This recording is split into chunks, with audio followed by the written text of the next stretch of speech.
It is now time for July's edition of Ask the Mayor with Boston Mayor Michelle Wu. She's with us till noon. You can ask her a question by calling or texting her at 877-301-8970 or visiting one of our colleagues, Ariana or Zoe, right over there, and tell them you want to ask a question of the mayor face-to-face, and very possible it might happen. Now, hello, Mayor. How are you? Hello. Great. Mayor Wu. Now, let's first things first here. What is in the swag over there with the Celtics on the back, on the outside? I don't of the know cover? how this is going to go, but you should just each Thank open you. it. Okay. We are still, of course, riding high from the championship basketball! parade. Look at this, a green basketball. This is great. Oh, my God. I love this. These are leftover, not leftover. These were specially selected from yesterday's event, where the two newest Celtics who had been drafted and now signed, Baylor Shireman and Anton Watson, joined the organization at one of our summer camps at BCYF. So they came to the Tobin. They did a clinic with the young people. They were ages pre-K to I think it must have been 5th or 6th grade, and so we had little ones and much bigger kids, and that was day one of summer camp. So I don't know how it gets better for them after that, but just shows how committed this organization is. By the way, I just want to clarify. When you said this was leftover stuff, I wanted to tell you we had another guest booked for this segment. She couldn't show up, so we figured we'd have you. Why not? You know, it's sort of. Now, so to the kids that are old enough to know, these are big stars. They just stand there with their jaws hanging open, or what's that like for the 11 and 12-year-olds that know these guys? Well, we made it very clear that this was one of the first things they had just. I think they just signed their contracts officially a couple days ago, 2 days ago at that point, and so one of their first real acts as a Celtic was to come and spend time with these young people at their summer camp. That's great. It's a great partnership that we have with the organization and the city. So you just probably heard at the tail end of the news. Obviously you know this big heat wave going on here in Boston. Henry Santoro was talking about it. So what should people know in the city about their travails today if they are getting overheated? Yeah, we have declared a heat advisory that will run through Friday at this point, although we'll monitor and see if it needs to be extended into the weekend. There's basically two categories of designations. A heat advisory is when it's 90 degrees of feels-like temperature for 3 days in a row. Heat emergency is triggered by 95 degrees, and that's when the full resources of cooling centers and all of that kind of kick into effect. So advisory is really reminding people that the effects of heat are cumulative, and so just be very aware, drink lots of water, wear sunscreen, watch out, and be in touch with your neighbors and friends and others to make sure people have a plan of where they can stay cool indoors. And our misting tents and other resources will be out and about. What's the pool deal? Pool situation with the city? Pools are open. We actually have moved the sort of start of water season earlier and earlier each year, turning on the spray features and playgrounds now early in May, when it used to be well into June or later that they would get turned on just as a reflection of the heat. We have more pools online now this summer than we have in many, many years, and a couple that are running a little bit delayed with construction and repairs, but about to come online in the next couple weeks as well. We talked to you before about swimming for kids. What's the deal with that? It's life safety, health, family fun, all wrapped into one. And so it's been a really important priority of the cities to make sure that there are ways for every generation of the family to have free swim lessons. And so that's been taking place at a number of our pools, community centers, and in partnership with the Boys and Girls Club and other community organizations, where sometimes, we see the greatest disparity is actually if the parents' generation doesn't know how to swim, the likelihood that the children have had access to swimming lessons is there's a much bigger gap. And so we know that we want to address the whole family together. Our number is 877-301-8970 if you want to text or call a question in to the mayor. Mayor, you spent some time with us when we were broadcasting live from New Hampshire during primary season. You were going door to door for President Biden, among other things you've done for the president's reelection campaign. After the last 10, 11 days, where are you in the candidacy of Joe Biden? Yeah, elections are about choices, and for me, from the beginning in this race, the choice has been very clear, right? I am horrified by some of the record, the law breaking, the track record in office that we see on the Republican side. And so I'm gung-ho and all in making sure that that doesn't happen.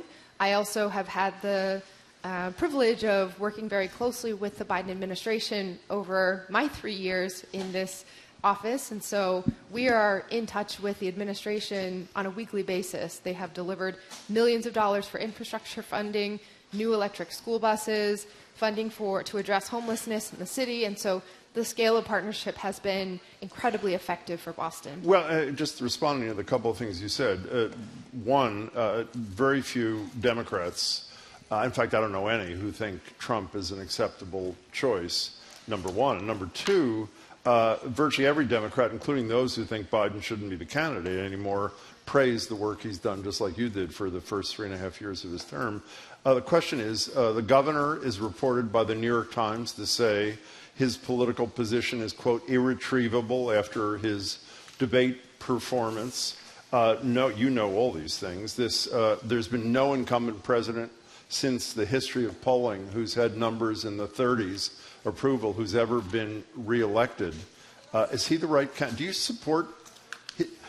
Is he your first choice today to be the Democratic candidate to run against Donald Trump?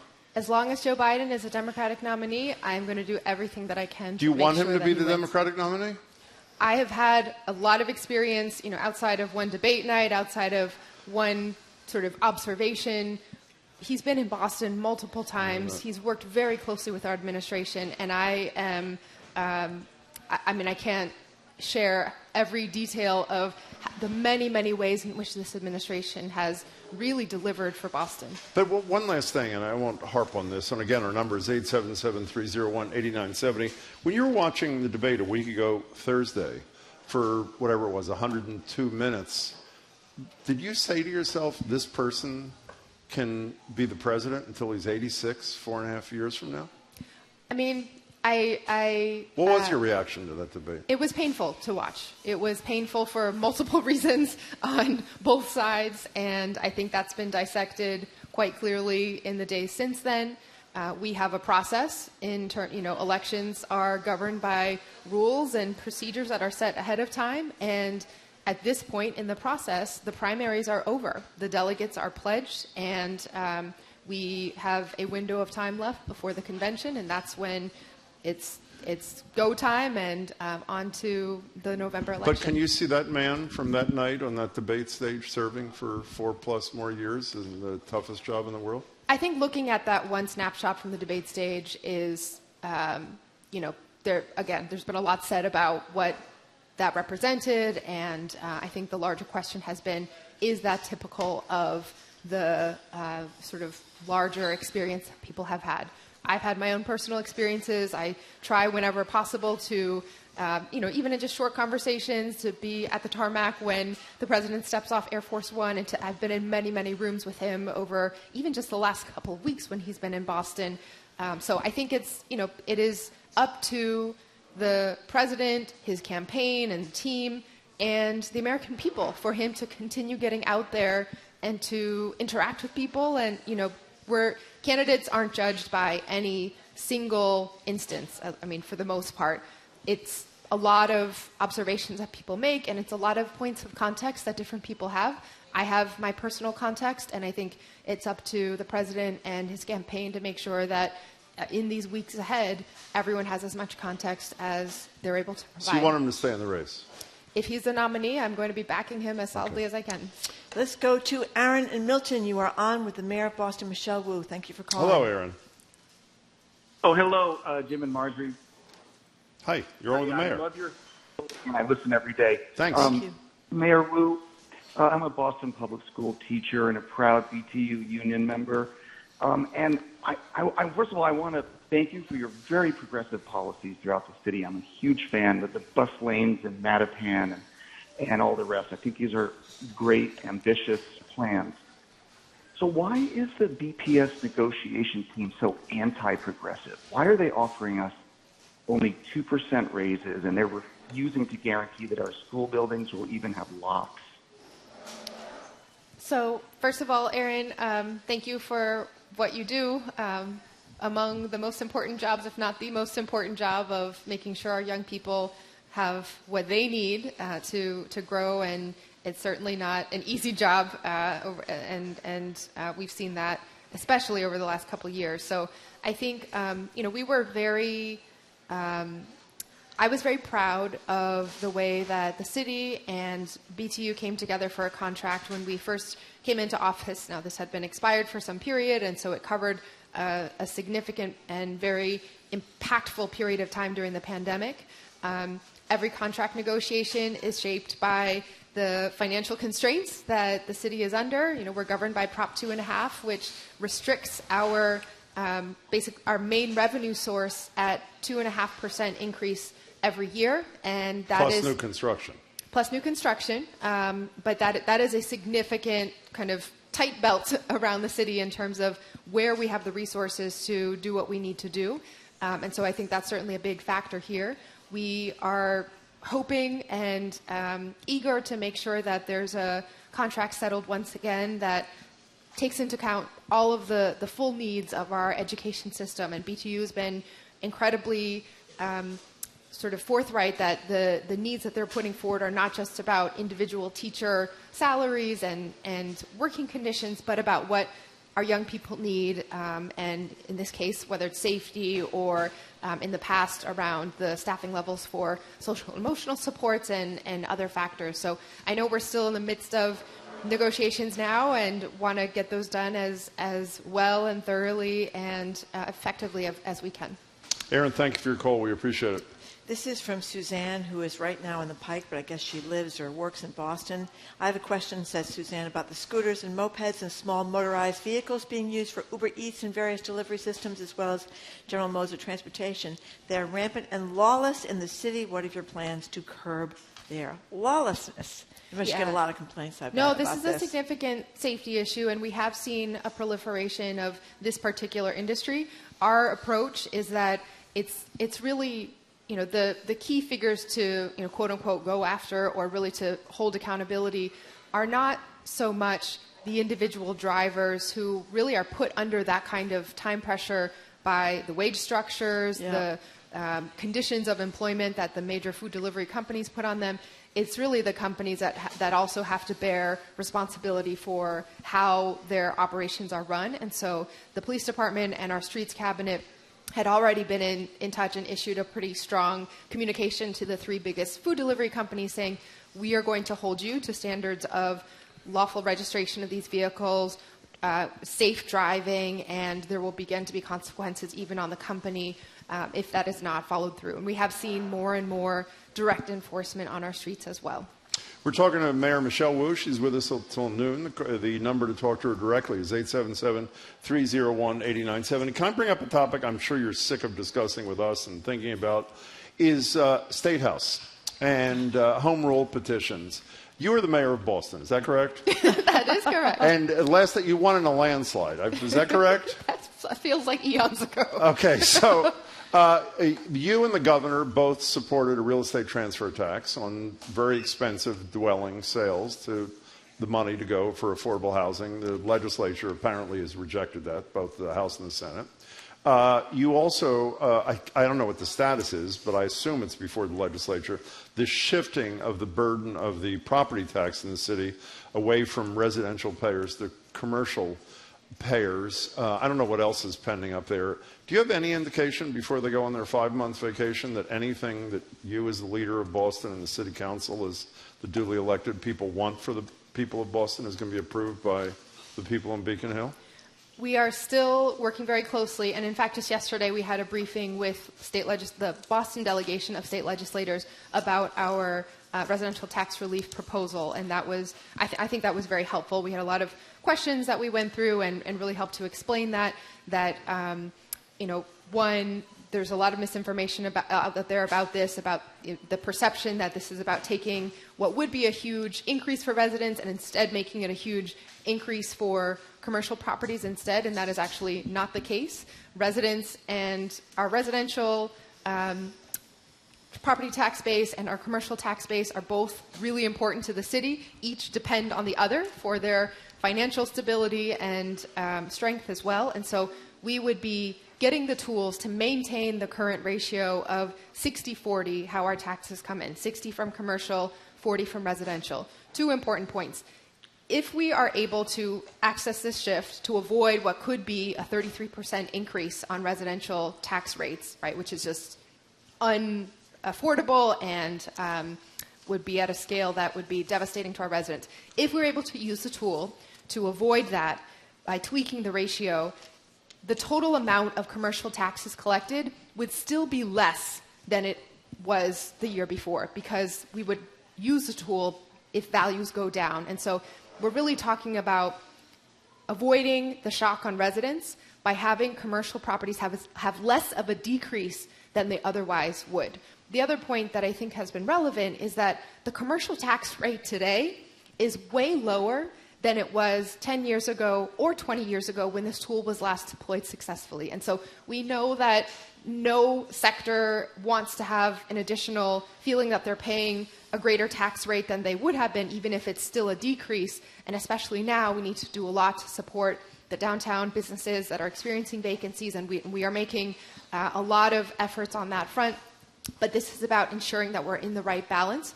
I think that understanding was shared by our legislative delegation, and there will potentially be hearings scheduled in the weeks ahead, and so that one we are still very much working on. But they're leaving in 3+ weeks. Do you have any indication from the leaders in the House or the Senate? I've had lots of conversations. You know, it is ultimately up to them how they decide all the different pieces of how it fits together. But my understanding is that most likely there will be a hearing next week on this where we'll be able to get into it. Doesn't this drive you nuts? I mean, I have lots of things about my job that I would tweak if I had a magic wand. A couple of things about this. Larry Edelman had a piece in the Globe talking about how when Tom Menino was the mayor, there was going to be a big increase on property taxes on homeowners in Boston, too. And Tom Menino said, well, why don't you all call the legislature and tell them how ticked off you are about this? Now, Tom Finneran was then Speaker of the House, and he was also, of course, a Boston resident. And somehow, magically, I guess when he and his other Boston, and he's being the Speaker of the House, got all these phone calls, they did an about face, and they decided well, that they I'll tell you, there's actually a little more to the story there, because we are filing the exact same legislation that Mayor Menino filed 20 years ago. It's a very similar immediate situation, although, you know, we can have a conversation about the differences between the underlying economic conditions. But it worked well in 2004. It did exactly what it was supposed to do, and was a temporary measure that ramped down and saved basically the possibility of that immediate shock. But what the city did then was they waited until they realized this was a real problem when tax bills were supposed to go out in January. And because the legislature had not been in session since that past summer and they couldn't do anything before, they sent out 2 tax bills to every property owner. One that had the gigantic number on it. One with, this is what will happen if the legislature moves. And then once every property owner had those 2 tax bills, it became a lot clearer. We're actually trying to avoid that last minute unpredictability, the confusion, the fear, frankly, that it will inspire. And so we're trying to do it ahead of time.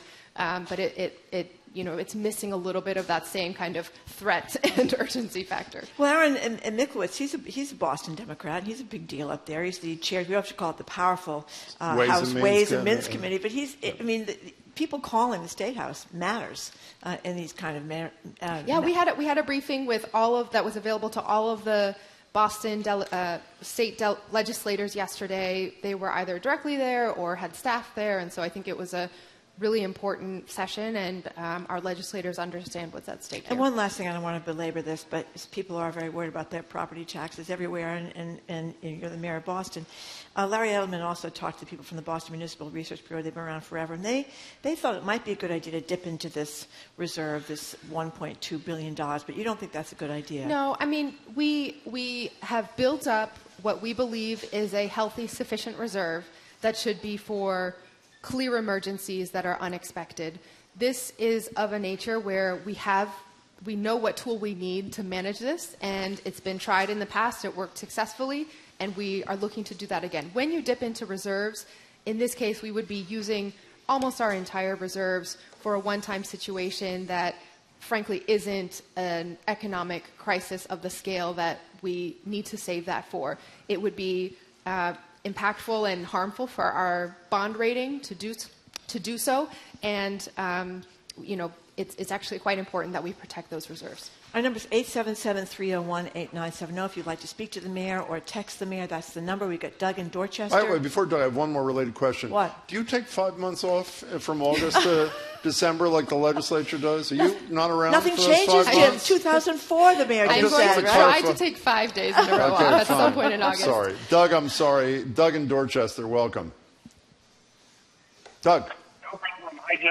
Margery. Hi, Mayor Wu. Hello. Can you hear Hi. me? Yeah, we Yes. can, sort of. Hey, can you? Hi. That's better. Thank you for taking my call. Sure.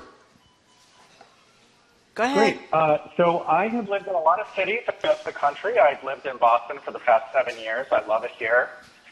I just had one frustration since I've moved here, which is how to properly dispose of my hazardous waste. It was bad since I moved here, and it's only gotten worse. So, for example, week before last, in order to get rid of some old batteries and light bulbs, I had to drive from my house in East Dorchester over to West Roxbury. There's usually only one of the events once per month, and then I had to wait in line idling with hundreds of other cars to drop off those things. And I'm really starting to wonder, from an environmental standpoint, if it makes more sense for me to just throw those things in the trash instead of all of the gasoline that I'm having to consume in order to properly dispose of them. So I don't know if this is something that's on your radar screen, or if you have any tips or tricks for me, or even to let me know what you do with your batteries and light bulbs, because given how busy you are, I can't imagine you're waiting in line for an hour to dispose of those things on the weekend. Doug, can you remind me what neighborhood you live in again? Dorchester? Dorchester, okay. So I will do a little bit of digging with the team. I think what you are describing, I think, is generally right, that there are designated locations around the city at certain times for those kind of major drop-offs to happen, and I can completely understand that it would be inconvenient and hard to get to, and that we should think about maybe finding other ways or other partner organizations that can help us in key areas, provide another drop-off site or coordinate something. So I'm going to look into this. I'm not one that... I probably don't dispose of this properly, so you're making me feel very guilty. Why? I didn't know we had I will to do better. I will do better, Doug. You have to take your Doug, AAA batteries to a disposal site? I didn't even know that. Do you want us to get his contact info? And Yeah, if we could find the location, that would be great. Doug, please stay on hold, and we'll give your contact information to the mayor, and you'll hear from them. Thanks for the call. I can't believe Maria from Salem was calling about this, because I used to harass Mayor Walsh about this subject, and I don't think I've ever asked you. So here we go. This is from Maria from Salem, though it's not from me. She says, BPS exam schools generally have a high percentage of students who previously attended private schools. Would you consider requiring students applying to exam schools attend a BPS school, she says, for 2 years, as a prerequisite, unless, of course, they moved into the city recently, to diversify the BPS schools and stop the private school pipeline to the best schools in Boston, exam schools? She's a BPS alum, actually, immigrant and teacher in an urban district. That drives me crazy, too. The people that go to the Dexter School or the Park School for 6 years, and they live in West Roxbury, and then because they've got these really expensive educations, they test right into Boston Latin. I know there's a tax issue; they're entitled to go there, but why can't that be part of the consideration? So it actually is, in a way.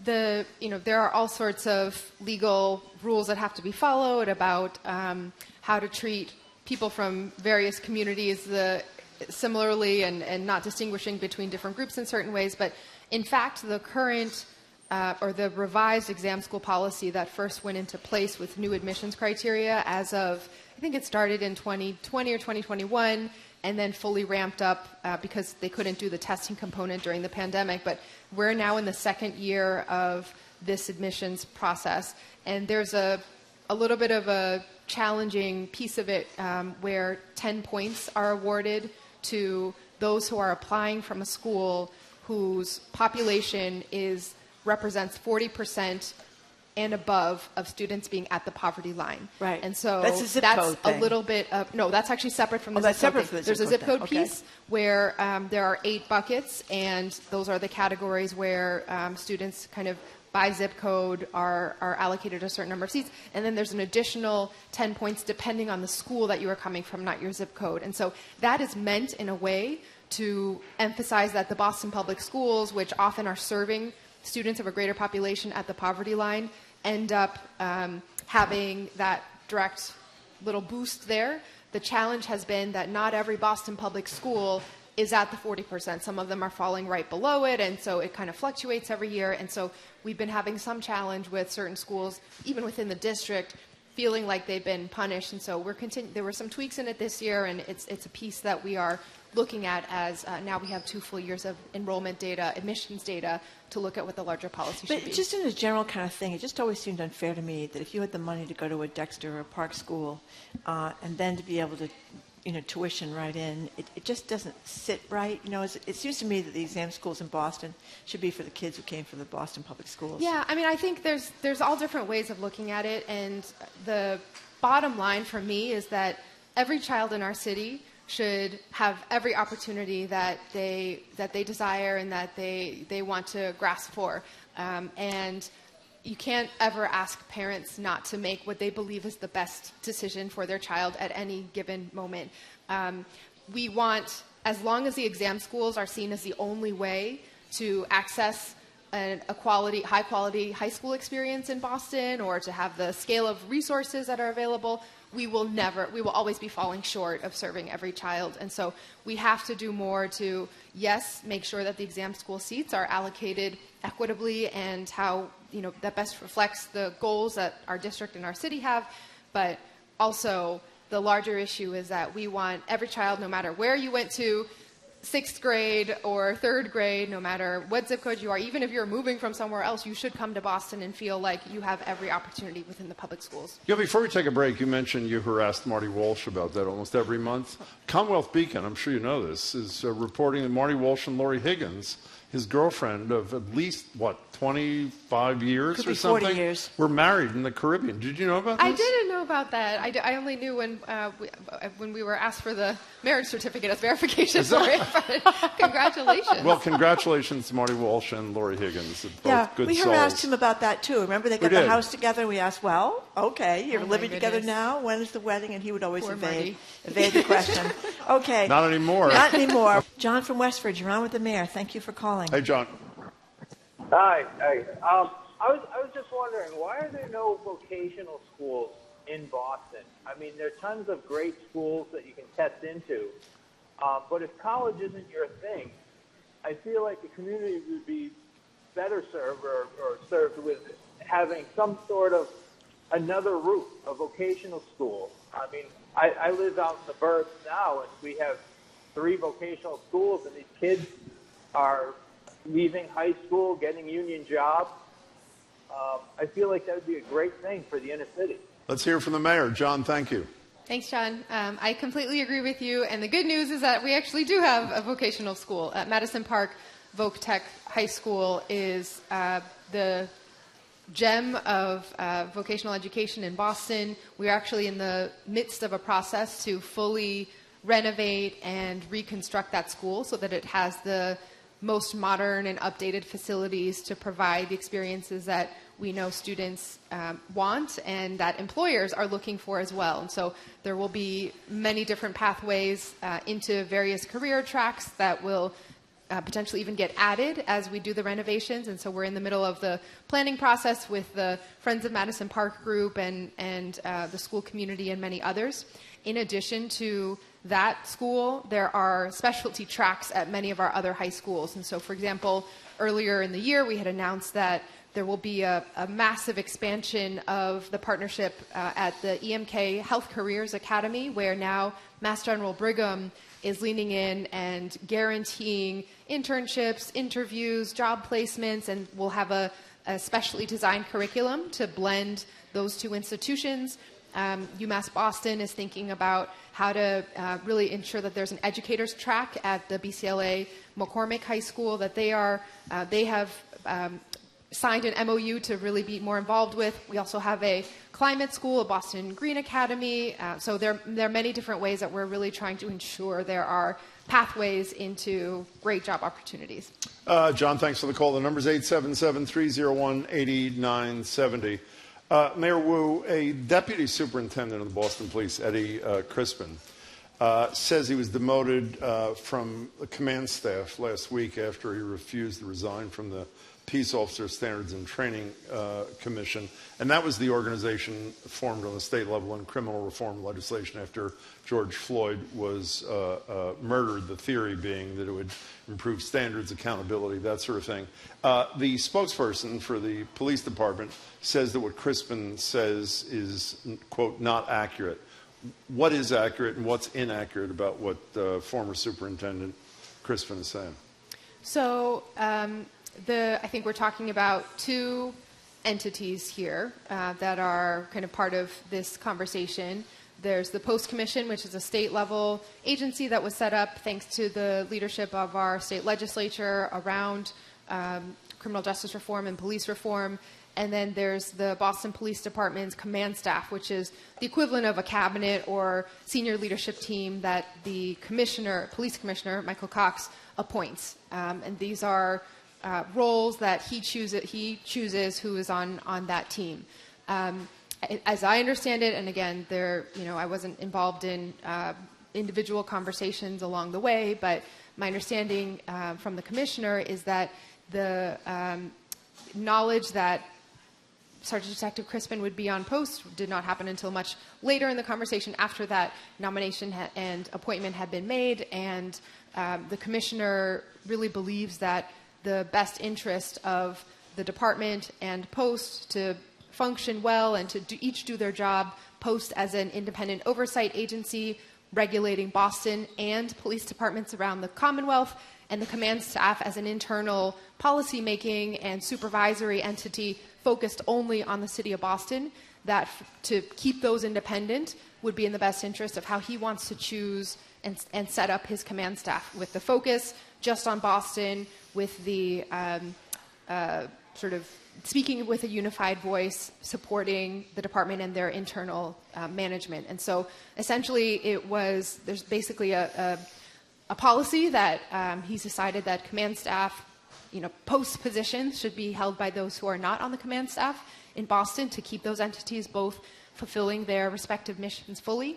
And given the choice between those two positions, the choice was made in this case to be on post, which is something that we celebrate as well, to have this leader who has been such an important voice around police reform in the department and in the city represented on there as well. Do you support Commissioner Cox's decision? Do you think Absolutely. it's the right decision? Yeah, I think so. There's no representative on the Post Commission from Boston now, is there, or am I wrong? No, that's not true. So a couple Who things. is the representative? One, I believe that for our leaders to do well in any organization, and what I've seen in the public sector and in city government, management matters, organizational health matters, and each of our departments should be led by someone who has the ability to put their own leadership team together. It's never just one person there.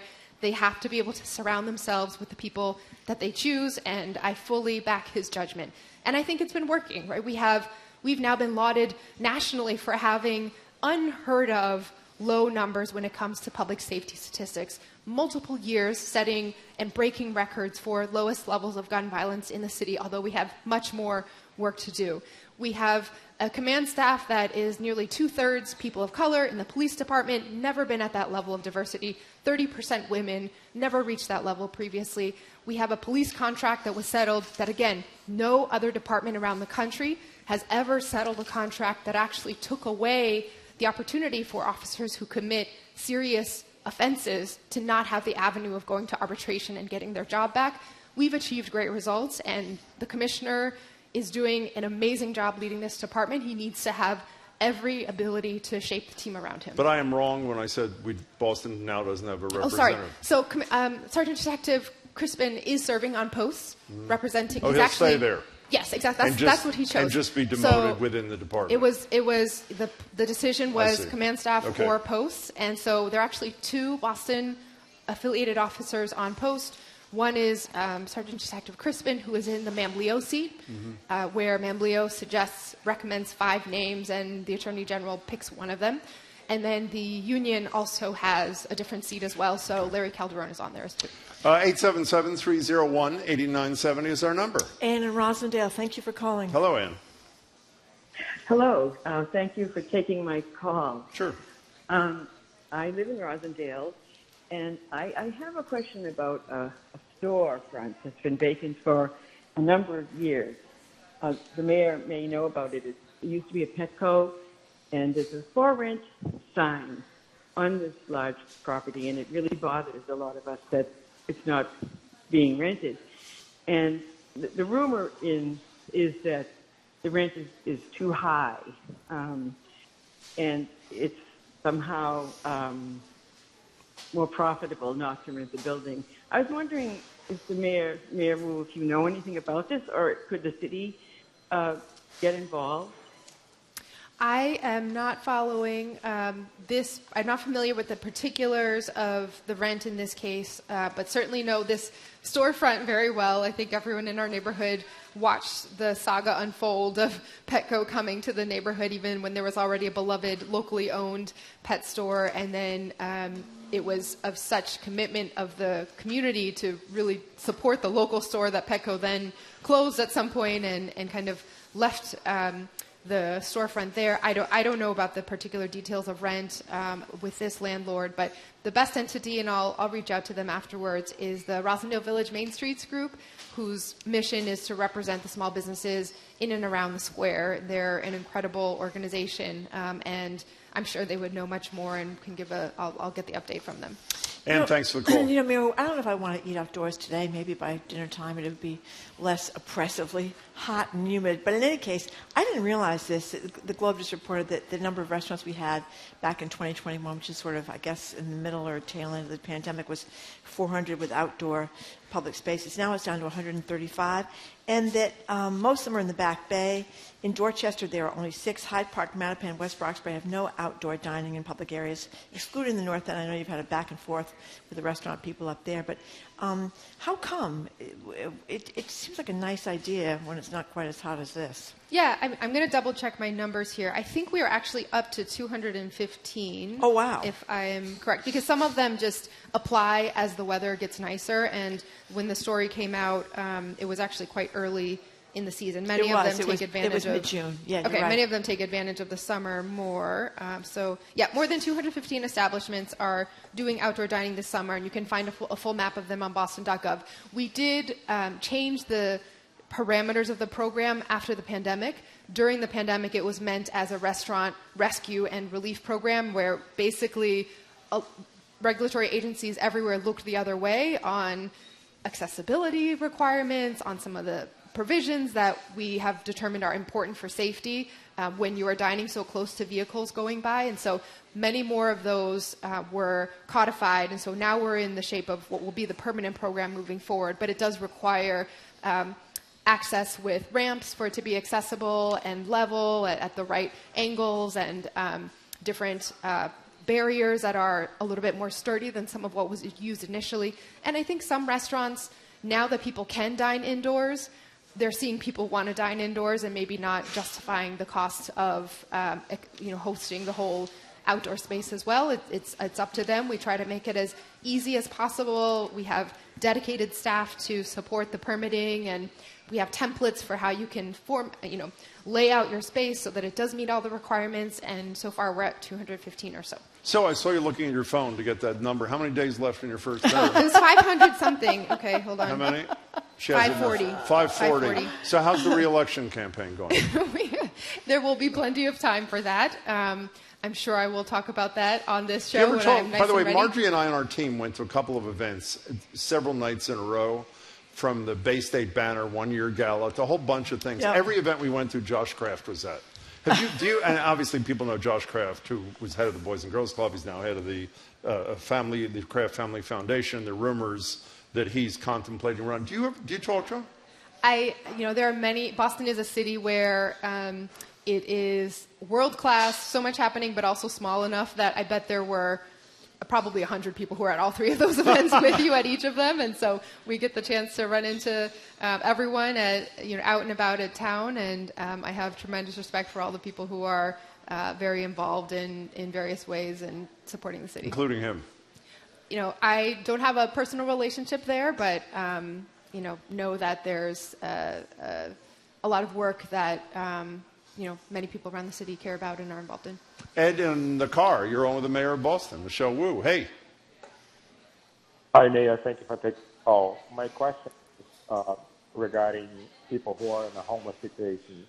As I myself have been homeless for the past 6 months, I was evicted from my apartment while I was recovering from COVID. So my question is, are there any resources for people in my situation? Because it's been tough, and it's not easy. Yes, absolutely. Ed, if you can hang on and we will get your contact information Don't hang from up, the producers Ed, here. please. We would love to connect you with our Office of Housing Stability to make sure you're registered for all the right lists and know the resources available. And sometimes there are programs that can provide relief right away, actually, in supporting housing, providing funds for housing and getting you back on your feet. Ed, please stay on hold, and we'll get your contact information and immediately forward it to the mayor's office and get you the information the mayor mentioned. Please stick around. Thank you. You know, Mayor, we always get tons of questions about traffic when you're here. We started with the people in the mopeds delivering the food. Now people are complaining about the bike lanes and that traffic is getting worse. I know the city council was looking at congestion pricing, which they were thinking about in New York City, but the governor pulled it last minute in New York City. So what do you think about congestion pricing or other ways to make the situation with traffic less horrible?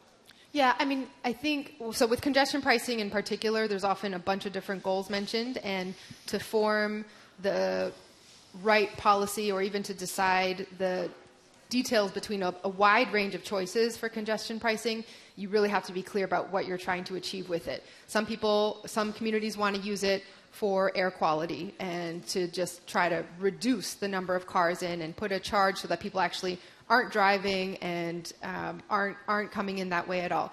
Some traffic reduction is tied to that goal. Some people want it to boost public transportation usage and to see it primarily as a revenue generating mechanism for then having funds that you're collecting that can go into improving public transit or other transportation infrastructure.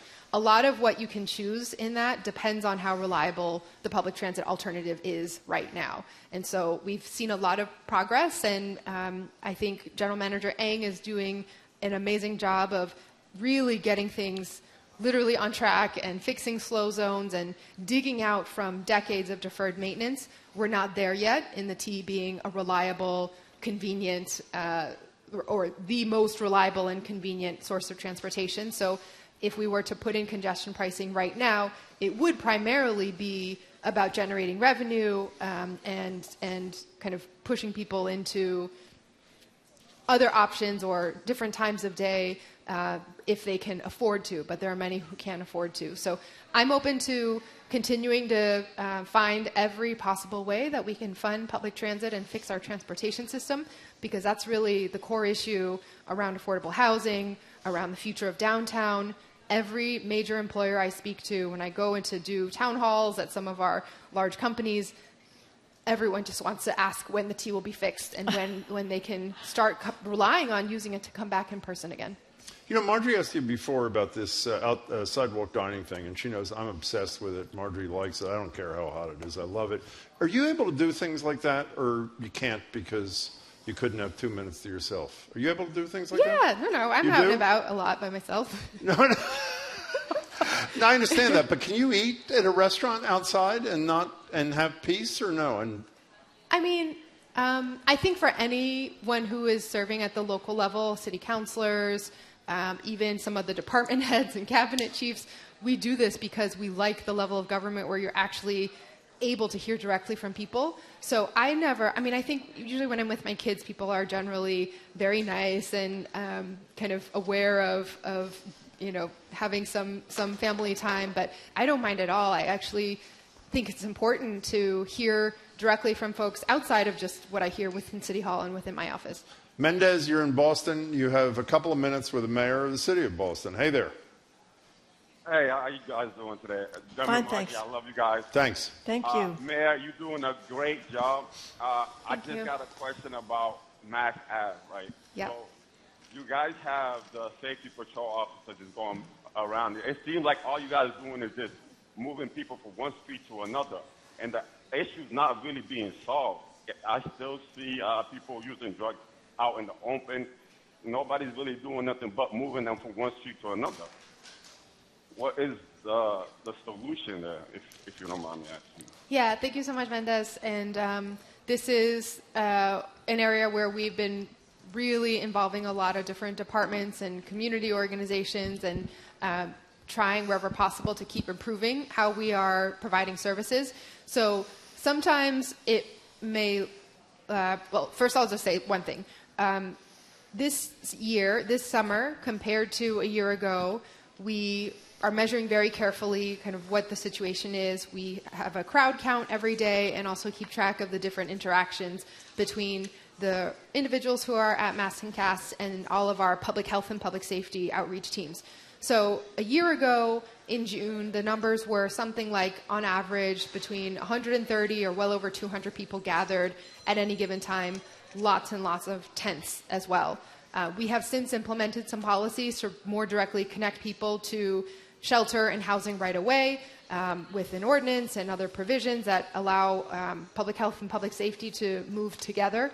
And this year, the numbers have been closer to 30 to 90 on any given day and no tents. And so there's still a lot more work to do, and each one of those 90-plus people are residents who need access to recovery, housing, treatment, medical support. And so we have mobile outreach teams that are going and interacting. And even when our police officers from our specialized street outreach unit are interacting with people, it is primarily to connect folks to services and recovery. We've actually seen a big increase in the number of people who are opting into what's called our PATHS program for recovery and to get into the pipeline for housing and treatment and all of that. So we've also made some changes to our needle pickup program to promote more of a model where there are jobs associated with this as an income opportunity rather than just a one-off payment of 10 cents per needle picked up or whatever it was previously, to just, again, encourage and provide those pathways for stability, job counseling, housing counseling, and moving people through a pipeline that we have seen is very successful to get to permanent housing and stability. We have to stop. Mayor Wu, it's wonderful to see you. Enjoy yes, thank the you summer. very much. We have a lot of happy recyclers who've been texting in from South Meaning Boston. what? Well, they're saying that they get a lot of their stuff at the hazardous waste taken. They're not waiting hours to get it taken. So there you go. They're not problems everywhere, I guess. Well, hazardous waste and recycling. Well, we don't Well, have to go batteries, there. lights, gasoline, all those things. That's all hazardous waste. I don't know. What I'm going to look at the geographic spread of where you can pick it up. That might be an issue here. I see a lot of mattresses on Alston Brighton, but that's only when the kids I don't think move in. that's hazardous waste, but I know what you mean. Mayor Wu, thank you so much. Thank you it's for having wonderful me, to as see you. always. Mayor Yeah, Michelle thank Wu. you very, very much for being with us. And thank you very much for the Celtics basketball. This is going to be a big hit in my house. Thank you very much.